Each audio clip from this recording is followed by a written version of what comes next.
Una empresa estaba insatisfecha porque constantemente se les solicitaba hacer tiempo extra y a veces no querían ellos estar ahí porque ya era tanto el tiempo que a veces el fin de semana tendrían que estar ahí. Entonces, lo que la empresa identificó es que estaba generando un malestar excesivo la solicitud de tiempo extra, porque le quitaban tiempo de estar en casa, de estar con los hijos, con la esposa, con el esposo, con la novia, y les quitaban tiempo de su vida.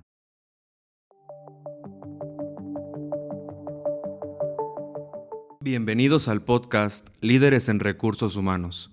Para el podcast del día de hoy nos acompaña el licenciado en Psicología Organizacional y también maestro en Dirección Estratégica de la Calidad, Jorge Hurtado. ¿Qué tal, Jorge? ¿Cómo estás? Hola Alex, bien, muy buenos días, muy buenas tardes para los que nos oyen en el horario en el que escuchen. Estamos aquí bien ya, muy listos para este podcast y con pues varios temas el día de hoy. Ahora no vamos a ver solo uno, ¿verdad? Parece que hoy vamos a enfocarnos en diferentes dudas. Sí, fíjate que en el transcurso de la semana estuvimos comentando con la audiencia que nos hicieran las preguntas de algunas inquietudes que tuvieran respecto a los temas que platicamos en el podcast y nos mandaron muchas preguntas. Escogimos algunas de las más relevantes o las que más se repetían y el día de hoy justamente vamos a hacer eso, ¿no? Vamos a irte haciendo algunas de las preguntas de la audiencia y les vamos a ir dando respuesta. Pues esto se me hace bien, ¿verdad? Porque lo que algunas veces alguna institución tiene dudas o no sabe qué hacer, seguramente se da el caso que más de una que escucha este podcast a lo mejor dice, ah, mira, eso también pasa aquí en la empresa en la que estoy. Entonces, lo que se busca con esto, pues, es de que les sirva, ¿verdad? A todos a los que pasan por algo como lo que estos clientes o las empresas pasan. Y esto podría ser, pues, útil para varios. Así es de que, pues, vamos a darle para que quede bien. Muy bien, esto que comentas es muy cierto porque eh, nos comentaron, nos hicieron preguntas personas de varias partes de América Latina y es curioso la manera en cómo las mismas inquietudes que tiene alguien en México lo tiene alguien en Colombia o en Panamá o en El Salvador. Entonces sí, claro, son temas que aquejan a todas las empresas, ¿no? Muy bien. Pues mira, para iniciar, nos comentan, tenemos un índice muy alto de deserción de nuevos empleados. ¿Qué podemos hacer para mejorar esto? Sí, es muy interesante ese tema porque a veces se da el caso, ¿verdad?, de que ingresan y están en el puesto 1, 2, 3, 4 días o un poquito más y ya no vuelven. Entonces, después dicen, bueno, ¿y por qué pasó si realmente nosotros hicimos lo que teníamos que hacer? Bueno, aparentemente pues parece que por fuera es eso, ¿verdad? Pero lo que tenemos que hacer es analizar más de fondo lo que pasa para ver por qué realmente la gente tiene un índice de deserción tan alto. Porque para iniciar hay que entender que si el candidato llega al puesto es porque el candidato vio cosas buenas en la institución. Entonces, si entró a la empresa es porque dijo, esta empresa cubre. Pero pareciera entonces que lo que le comentaron o lo que le hicieron ver a la hora de que ingresa no es así. O también puede ser que a lo mejor se dé cuenta que hay cosas que le incomodan tanto al grado de que no se siente bien. Y eso casi siempre pasa, ¿verdad? Lo primero que tendríamos que analizar es por qué la gente no está continuando y identificar si hay algunos casos muy en específico que se están presentando. Mira, te voy a poner como por ejemplo un caso. En una empresa, el área de telemarketing se dedicaba constantemente a buscar el puesto para el, el telemarketing. Y lo que pasaba es de que comúnmente la gente que ingresaba a este puesto estaba en el puesto solamente, no sé, unos cuantos días y ya no iba. Y no entendían por qué se estaba dando esto. Entonces, cuando nos pusimos a analizar de fondo, nos dimos cuenta que el puesto no estaba muy bien estructurado, como por ejemplo, llegaba alguien al puesto nuevo y se lo comentaban al de lado, oye, aquí te dejo a este colaborador nuevo para que tú le digas las dudas que tenga, pues échale la mano. Pero pues la persona estaba en su puesto, no tenía el tiempo para dedicarle a las dudas que el nuevo colaborador. Entonces el nuevo colaborador estaba ahí, pero como diciendo, pues aquí no me atiende nadie. No había un proceso de onboarding correcto. Correcto, porque aparte decía el otro, bueno, a mí ni me pagan más y aparte me piden que yo cumpla estos métricos y aparte me ponen a que capacite a alguien que yo no tengo nada que ver con ello. Entonces dejaban a el colaborador ahí y no le daban el apoyo y entonces pues al final de cuentas lo que sentía es que nadie había ahí, ¿verdad? Para las dudas.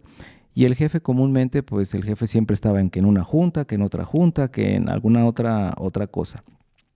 Adicional a eso pasaba que a la hora de los alimentos no lo invitaban al colaborador nuevo, como que ya tenían ciertos grupos y entonces el colaborador nuevo ahí estaba solo y se quedaba solo y ni siquiera incorporaban al colaborador nuevo.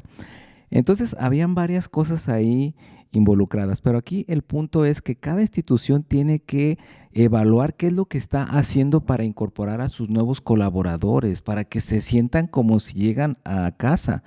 Claro, muchas veces no va a ser fácil por el día a día, pero yo iniciaría definiendo si la descripción de puesto es clara, si sabe lo que tiene que hacer y que realmente haya un proceso para que la gente, si tiene dudas, se le pueda dar información y no por alguien que está ahí en el día a día en pues actividades más y que ni siquiera le quiere dar el tiempo porque lo ve como una carga más a lo que ya tiene que dar o hacer.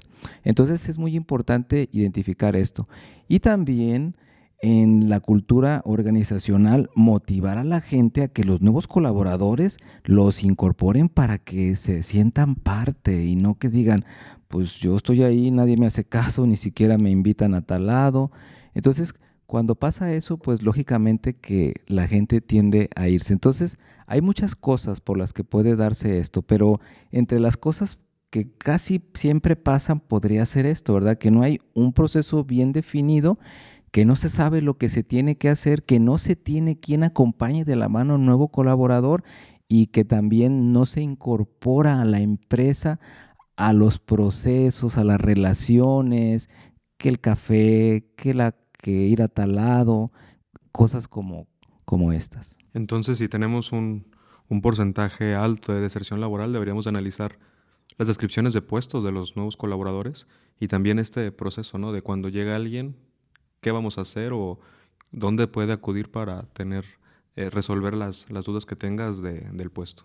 Sí, y también fíjate, también pasa que algunas veces, por ejemplo, el puesto tiene que interactuar con alguien más, pero como no le comentaron que tenía que ir a interactuar con alguien más, entonces no sabe y entonces ahí anda investigando, oye, me tienen que entregar esto, ¿quién? No, pues Dónde se mira, lo checa? vete a la oficina que está allá y subes la escalera y una persona que se llama Juan es quien tiene que, y entonces ahí mandan y llega, oye, ¿tú eres Juan? Sí, pero Juan está en otra cosa. No se los presentaron, no saben con quién tienen que interrelacionar en el día a día y en consecuencia la verdad es que la gente se siente que no le están dando la información que necesita para dar el resultado.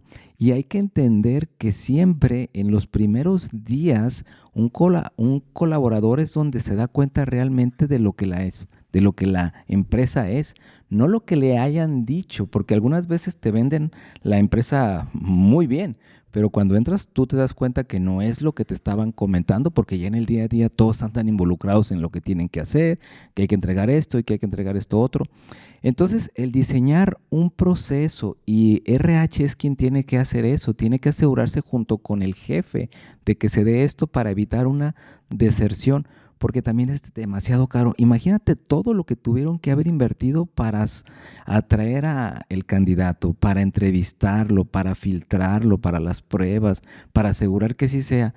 Ahí ya es una inversión importante para que ingrese y se vaya pronto, pues implica entonces que no se están haciendo bien las cosas que se tienen que hacer y hay que analizarlas y hay que hacer cambios.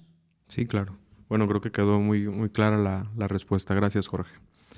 Ahora nos preguntan, tenemos una rotación de personal muy alta.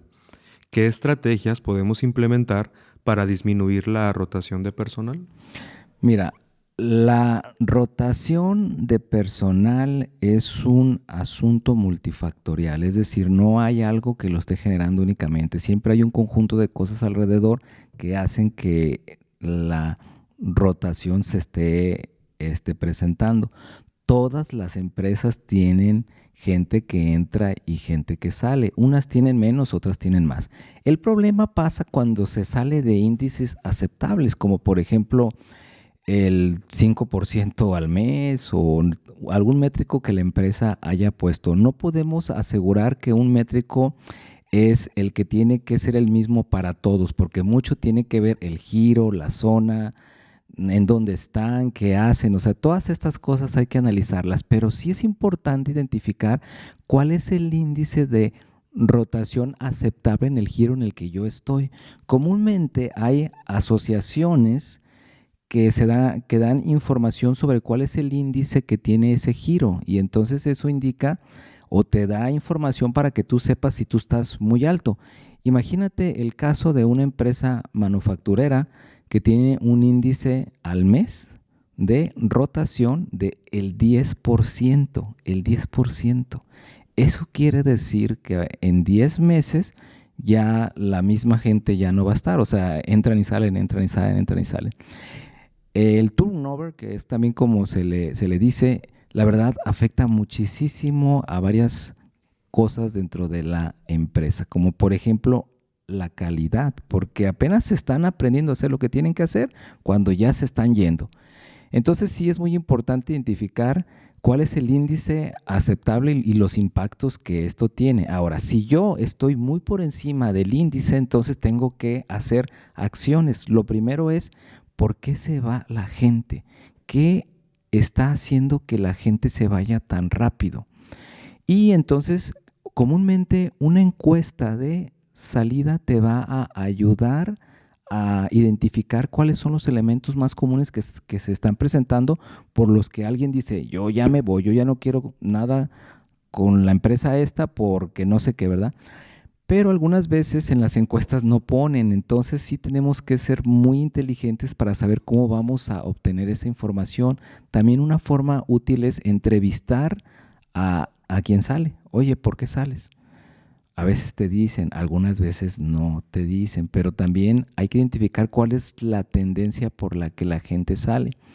A veces pasa que no se llevan bien con el líder. Entonces, si yo estoy identificando que en una área es donde se va mucha gente, es entonces el líder el que no está haciendo lo que tiene que hacer, porque digo, oye, tengo una rotación muy alta, pero es solamente en una área o en dos áreas. A ver, entonces hay que identificar qué están haciendo esos líderes que están motivando a que la gente se vaya. Quizás puede ser el maltrato, las cargas, la forma como dice algo o algo que haga, ¿verdad? Que así a simple vista no se ve. Entonces yo lo que invitaría a que se haga en ese caso es segmentar cuál es la rotación que se tiene por área, ver cuál es la área que tiene más y empezar a trabajar de la mano con el líder para que el líder sea junto contigo el que identifica cosas, porque algunas veces puede ser el mismo líder el que está generando eso o las formas como el líder hace.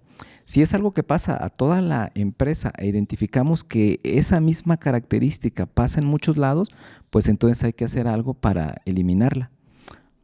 Se me viene a la mente quizás utilizar una encuesta de clima laboral, nos pudiera dar un panorama de cómo está la organización y en qué puntos se deberían de hacer ajustes, ¿no? Eso también puede ser algo que te va a dar información para que te des cuenta cómo se siente la gente y quizás ese tipo de cosas están motivando a que la gente se vaya y ya no quiera estar ahí. ¿Por qué sale alguien de un empleo? ¿Por qué? Comúnmente porque no se siente cómodo, porque dices que mi jefe es bien molesto, me está molestando, es así, Y, casi y en la... perdón, y en estos tiempos, el que alguien decida no estar en su trabajo, pues es causa de alarma porque pues, la gente necesita el empleo, ¿no? Entonces, si la carga o la presión es tanta que la persona no, su salida más viable en lugar de mejorar la situación es cambiar de empleo, algo grave ahí en la organización que tenemos que atacar. Sí, más cuando se da algo constantemente como esto, ¿verdad? O sea, cuando entra alguien, está unos pocos meses, sale, entra alguien, está unos pocos meses y sale, ¿verdad? Eso también te dice mucho. Otra cosa que te va a ayudar ahí en el turnover es cuál es el, el promedio de antigüedad de nuestros colaboradores. Si, por ejemplo, tú dices, oye, en el área tal, el empleado de mayor antigüedad tiene un año, ah, caray, eso quiere decir que la gente no quiere estar ahí. O sea, esa empresa en esa área dice que comúnmente la gente cambia mucho de puesto porque no le gusta estar ahí. Pero cuando tú vas a un área y en la área ves que, oye, aquí hay alguien que tiene 8 años, 10 años, bueno, entonces implica que sí hay gente que sí quiere estar ahí, ¿verdad? Hay que analizar todas estas cosas. Muy bien, gracias Jorge. Ahora la siguiente pregunta es, deseamos mejorar la satisfacción de nuestros empleados. ¿Qué nos recomiendan para mejorarla? Sí, ahí habría que hacer también una encuesta de clima organizacional para identificar cuáles son aquellos elementos que no están generando la satisfacción en los colaboradores. Yo digo que siempre el 20% de las características que están generando esto, si se modifican, van a generar el 80% de la satisfacción o modificar el 80% de la satisfacción de los colaboradores. Entonces, hay que identificar en una lista de cuáles cosas son las que se están presentando y quizás entonces hacer algún cambio, como por ejemplo, te voy a poner un caso. Una empresa estaba insatisfecha porque constantemente se les solicitaba hacer tiempo extra y a veces no querían ellos estar ahí porque ya era tanto el tiempo que a veces el fin de semana tendrían que estar ahí. Entonces, lo que la empresa identificó es que estaba generando un malestar excesivo la solicitud de tiempo extra, porque le quitaban tiempo de estar en casa, de estar con los hijos, con la esposa, con el esposo, con la novia, y les quitaban tiempo de su vida personal. Entonces, lo que se dieron cuenta ellos, pues, es de que esa insatisfacción la podrían solucionar si ellos implementaban algo que les diera el tiempo a los colaboradores en sus días que realmente eran días libres. Y entonces ellos hicieron un cambio y empezaron a implementar que cuando era el día, el que tú estabas libre, ese día no se te llamaran, no te dijera nada. ¿Para qué? Para que tú te sintieras realmente libre. Y eso incrementó significativamente la satisfacción. ¿Qué diría yo? Bueno, que cada empresa tiene aquellos elementos que están generando insatisfacción. No podríamos generalizar. Aquí lo que yo invitaría es apliquen una encuesta. En la encuesta obtengan información, les van a comentar, hay cosas que ustedes ni siquiera se dan cuenta y van a decir, ¿a poco nos ven así? Quizás les van a aventar piedras, van a opinar de un líder, van a opinar de RH, van a opinar de la empresa, van a decirles allá hasta groserías. Pero bueno, al final de cuentas ustedes están obteniendo la información de la percepción de los colaboradores. Entonces, ¿cuáles son aquellos puntos que comúnmente se están presentando y que afectan más a los colaboradores? Y entonces enfocarse a ellos para de esa forma empezar paulatinamente a mejorar la satisfacción de los colaboradores. Ahora, aquí hay otra cosa importante. Una vez que hayas identificado claramente lo que pasa, sí se recomienda muchísimo que involucres a los líderes de la empresa, para que los líderes, que son los que interactúan con los colaboradores, los que tienen a la gente, los que le dan el trato, sepan lo que está pasando y cómo se siente la gente, porque algunas veces el líder no se da cuenta, ¿verdad? Y dice, ah, caray, ¿a poco pasa esto? Y entonces así, al involucrar al líder, le das oportunidad de que el líder también haga cambios.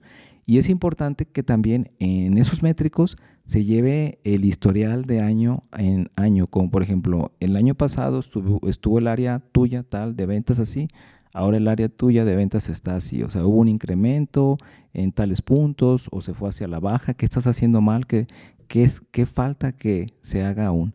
Todas estas cosas contribuyen a identificar cuáles elementos están afectando en la satisfacción de los colaboradores y entonces modificarlos, hacer acciones que vayan enfocadas a que cambie esto.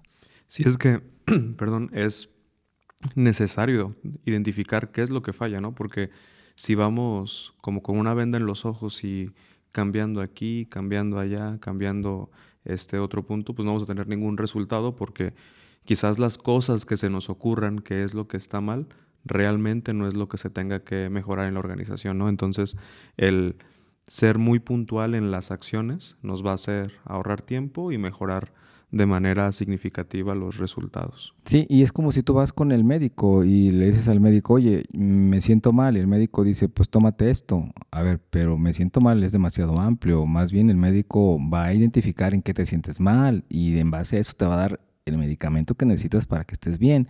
En las pues organizaciones pasa igual, ¿verdad? Que algunas veces la gente en RH llega a suponer que la gente está mal o no se siente cómoda por ciertas cosas, pero quizás a lo mejor eso es solamente la suposición mía o lo que yo pienso y entonces invierten tiempo, gente o alguna otra cosa para solucionar lo que creen que está mal, pero al final pasaba que no era eso, ¿verdad? Es como el médico que pues no está diagnosticando correctamente una enfermedad y hace que se gaste en el medicamento, en el tratamiento que al final dice, hoy creo que no era esto. Y es que en muchas situaciones podemos suponer y decir, bueno, en el pasado tuve una situación parecida a esta, el problema fue tal y lo atacamos así, ¿no? Lo resolvimos de esta manera. Pero no siempre va a ser de la misma forma, ¿no? No porque en el pasado hayamos tenido ciertos temas en la organización la raíz de esos asuntos fue algo muy puntual, quiere decir que en el futuro sea lo mismo, ¿no? Por eso siempre es necesario identificar bien qué es lo que está afectando. Es correcto. Muy bien. Ahora nos comentan. Tenemos constantemente conflictos entre empleados. ¿Qué podemos hacer para disminuir los conflictos entre nuestros colaboradores? Los conflictos, bueno, ahí hay que identificar, ¿verdad? Porque algunas veces la raíz pues no es la misma, pero tendríamos que identificar qué pasa con esto, ¿verdad? El conflicto se da en todas las áreas, se da solamente en algunas áreas, se da entre los líderes.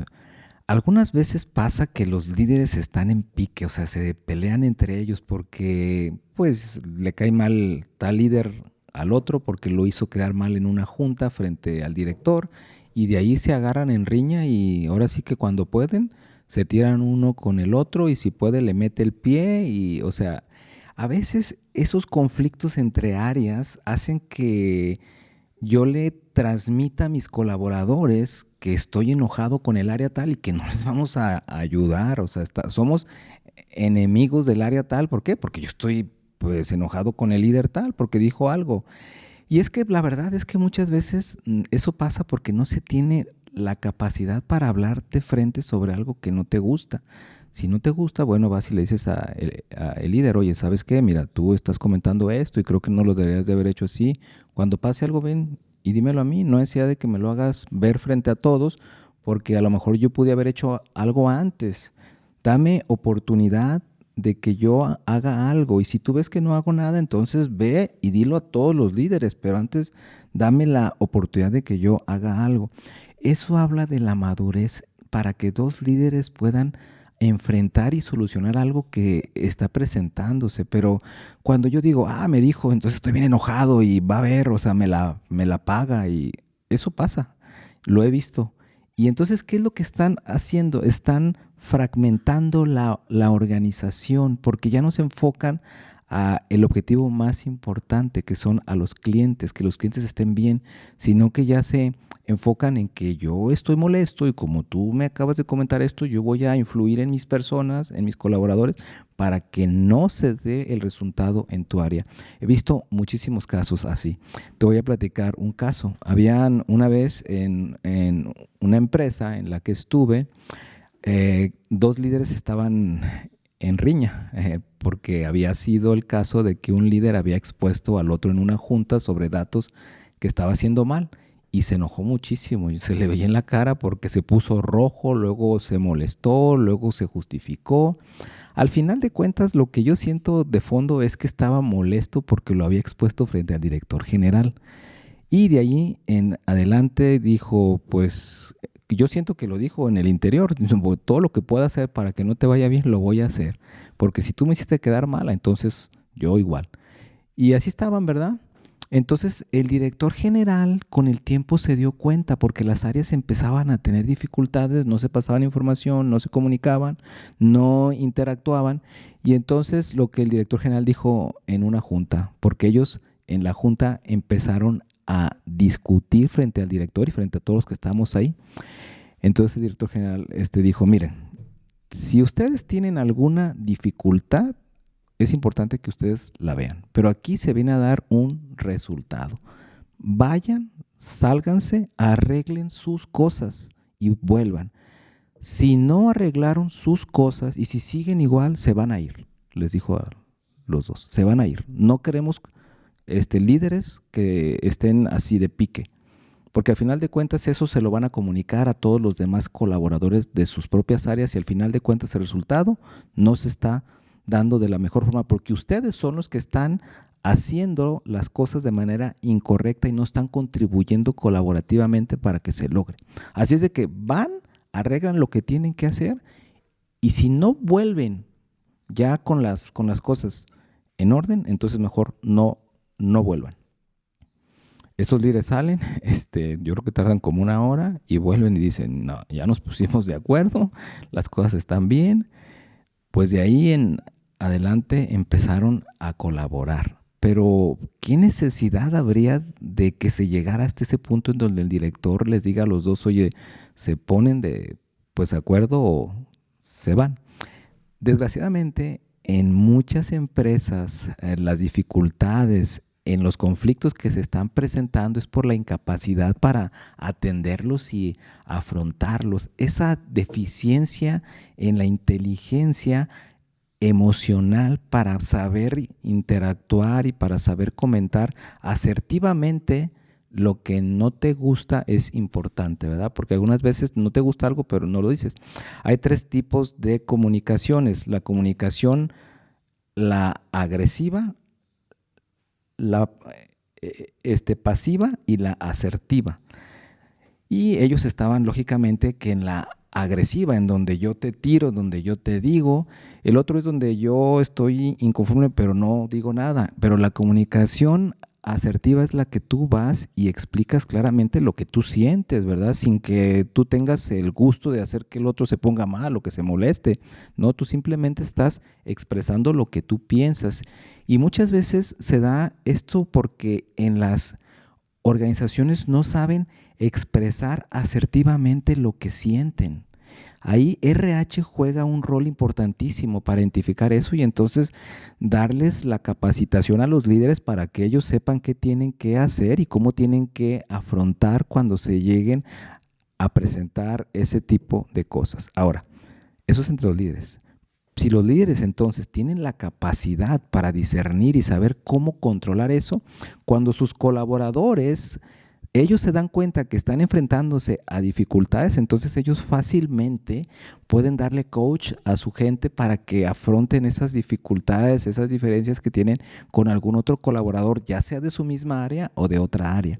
Pero yo por eso parto de que el líder tiene que ser un líder asertivo, con la capacidad de saber enfrentar y saber controlar esos impulsos ante algo que no me gusta, que me molesta, pero que no a veces no lo sé enfrentar. Hay que tener mucho cuidado con diferenciar esta línea de una competencia sana dentro de la organización para entregar resultados a una rivalidad, ¿no? Que creo que a veces en los equipos de ventas se llega a dar mucho, pero no es exclusivo de ellos. Ahorita comentabas esto y hay que tener mucho cuidado porque en ciertas organizaciones se pierde esta competencia sana por el logro y cuando caemos en la rivalidad de departamentos o en la rivalidad del personal, pues más que motivar al logro y estar dando resultados, va a ser todo lo contrario, ¿no? Uno se pone en el pie a otro y al final ni ellos ni el otro equipo da el resultado. Entonces, pues hay que estar analizando este punto, ¿no? Si estamos motivando a una competencia sana para el logro de resultados, hay que cuidar en no caer en la rivalidad. Muy bien, es cierto. La siguiente pregunta que nos hacían era, hay mucha rivalidad entre los gerentes y bueno, creo que ya se trató también de cómo se puede motivar al trabajo en equipo entre las gerencias.